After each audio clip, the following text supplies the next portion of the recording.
Recently, I was offered the opportunity to receive the Presidential Medal of Freedom, which I was flattered.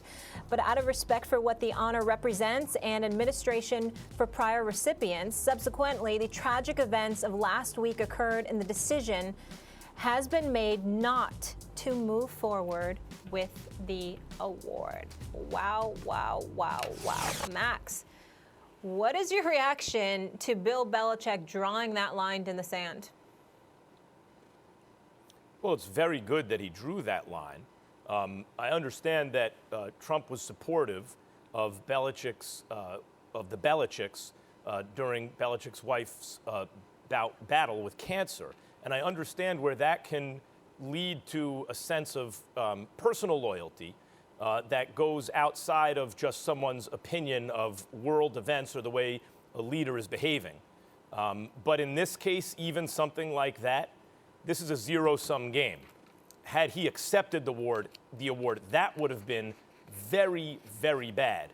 The fact that he's not going through with it is good. But again, there was either a right answer or a wrong answer here. Either good Belichick or really bad Belichick.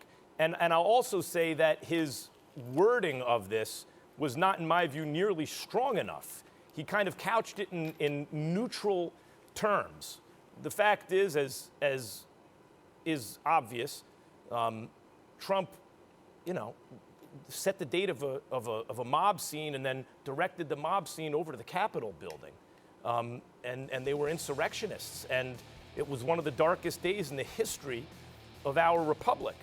I don't think you can accept a medal from that guy right now if you're Belichick. And while I commend him for ultimately doing the right thing, Stephen A., I wish he would have been a little more forceful in his phrasing.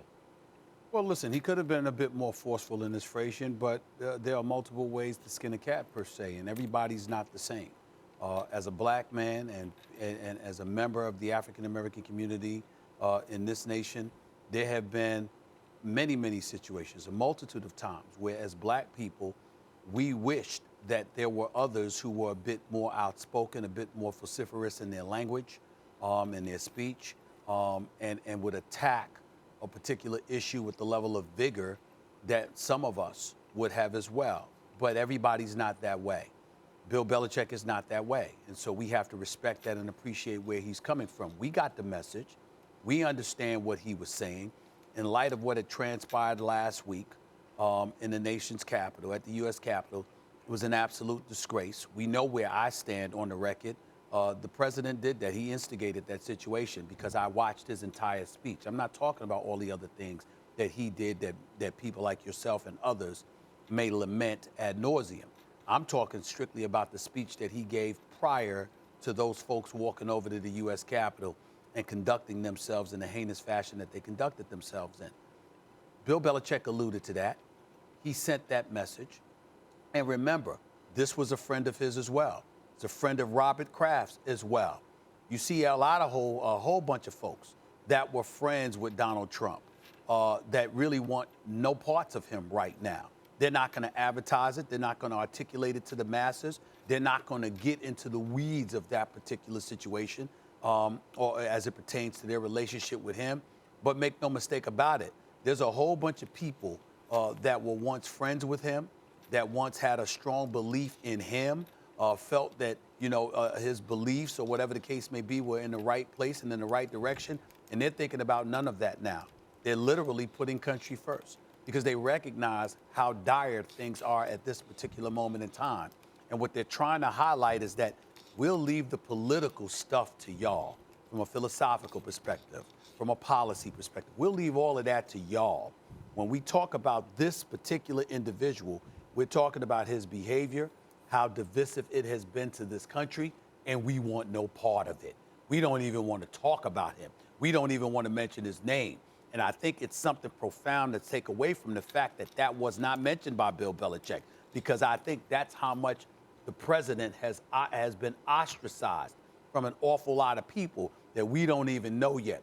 People that don't want to be seen with him, people that don't want to talk with him, people that are utterly shocked at how far they believe he has regressed. Somebody like Max and others would say it's always been there. To them, that's not what they saw.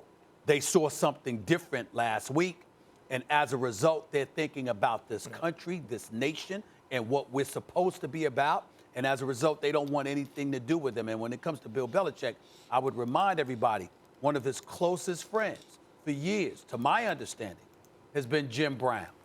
And say what you want about Jim Brown, but Jim Brown was an iconic football player and an iconic figure because he was one of the preeminent faces in the world of sports during the whole civil rights struggle. That's that Jim Brown. That's a guy that's been close with Bill Belichick for many, many years. And most people who know Bill Belichick speak to his character. They don't, him with the media and all that, that's a different ballgame. Him with his friends and people who know him, they talk about what he's about. And he's a very principled man in certain respects. And certain things rub him the wrong way.